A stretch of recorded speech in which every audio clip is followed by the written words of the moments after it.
Okay, the retouching is done. I create a new group of the retouching layer, and I call that, retouching.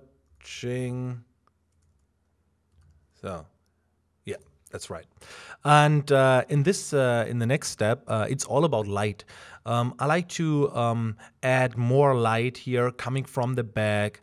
And let me explain you that very detailed, how I think and how I do this, painting the light in. It's very simple. The technique is very, very simple. It's more important that you understand why I do that and how I think. What I need is two layers, two blank layers. The first blank layer, let's call that light. And the second one, let's call that center. Yeah, the center of the light. I don't know. You can choose other kind of words. And on each of these layers, I'm painting in a white dot. So on the center layer, I'm using 100%, and I paint in here a circle like that, a dot. And I do the same here on the light layer, but only with, let's say, 40%. So I do the same. And I do that with a very low hardness, maybe 0%. So the next thing what we do is we have to free transform that. What I'm doing here, I press Command T, this is my light layer, and by pressing Shift and Alt, I can make that very, very big. Okay? You can also soften that light if you like to blur that a little bit. You can go into the Gaussian blur. You can blur that much, much more. You can see here it's very soft right now. And what I do here is I can move that now with my move tool. I can move that layer to brighten this part here coming from behind, and this is and that gives the image more distance. I mean, everything what looks more far away have a lower contrast, and we can get now some depth into the buildings here. What you can see here in the background, and yeah, this is what I like to do. Maybe not so much, so I can change the opacity a little bit. This is a good start. And we do the same with the center light here. I was painting in that not with 0% hardness. I guess I had 10%.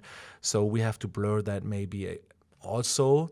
So let's zoom out and make that bigger by pressing Command T. This is a free transform tool.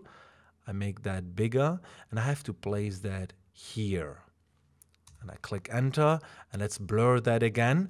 You can see the last filter here. If you like to have the last filter with the exactly same settings, just click on that, and you can see now it's a little bit more, yeah, it's a softer light. Of course, we have to change the opacity here. And here's another thing what I like to explain you. If you change the opacity, you can see the center light looks very flat here. If you like to have more realistic light, more harder light, take a look what happened if you set the blend mode to linear dodge. If you change the opacity, it's still the same. You can see very flat.